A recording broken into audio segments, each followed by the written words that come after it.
और देखिए, आज जी राम जी कानून को लेकर ग्रामीण मंत्रालय से संबंधित संसद की स्थायी समिति की बैठक हुई है। बैठक में जी राम जी कानून का विरोध नहीं हुआ। अगले 6 महीने में जी राम जी कानून को लागू करने पर बात हुई है। मनरेगा और नए कानून के बीच के ट्रांसमिशन पीरियड पर भी चिंता जताई गई है। लोगों के पेमेंट और अतिरिक्त बजट को लेकर भी चर्चा हुई है।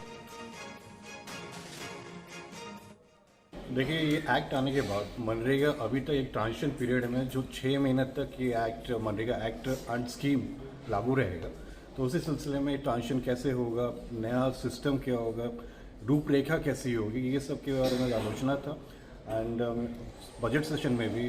इस एक्ट के बारे में मनरेगा के ऊपर भी काफ़ी एलोकेशन होगा, तो उसी का एक ब्रीफिंग सेशन था जो सारे मेंबर्स आपको आज ब्रीफिंग सेशन दिए कि मनरेगा आज की डेट में कैसे रहेगा, ट्रांजिशन कैसे रहेगा, तो ये सब रूपरेखा के बारे में चर्चा हुआ एंड काफ़ी अच्छा डिस्कशन।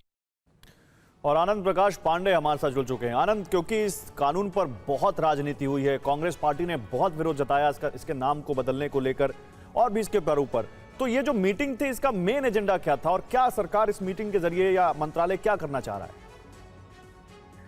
जी देखिए, जो मनरेगा कानून जो है, मौजूदा कानून है, उसको लेकर इस बैठक में चर्चा जो थी वो इस बैठक का एजेंडा था। और इस बैठक में कांग्रेस, बीजेपी समेत जो लेफ्ट पार्टी, समाजवादी पार्टी के दलों के सांसद भी बैठक में मौजूद थे।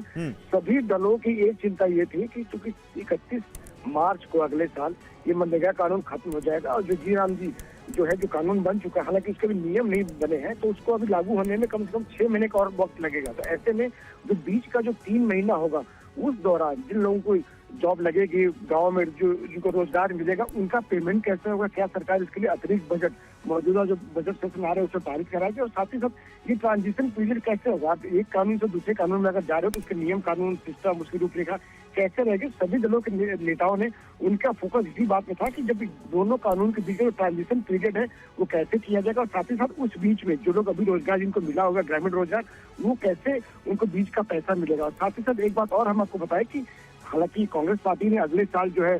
5 जनवरी से इस कानून के खिलाफ पूरे देश भर में एक विरोध प्रदर्शन का ऐलान किया, लेकिन इस कमेटी के चेयरमैन जो है वो भी कांग्रेस के, कांग्रेस सदस्य इस बैठक में मौजूद थे, समाजवादी पार्टी के सदस्य मौजूद थे, लेकिन किसी ने भी जी राम जी बिल पर सवाल नहीं उठाए। सबकी चिंता और सबका कंसर्न इस बात को लेकर था कि अगले 6 महीने तक, यानी कि जो 3 महीना मेन रहेगा, मार्च से लेकर 3 महीने और जब इस कानून को लागू किया जाएगा तो उस दौरान कैसे इसको किया जाएगा ताकि ट्रांजिशन स्मूथ हो और ताकि जिन लोगों को अभी रोजगार मिला हुआ है उनको कोई दिक्कत ना हो, बजट की कमी ना हो। ठीक है आनंद, आपका इन तमाम जानकारी के लिए बहुत शुक्रिया।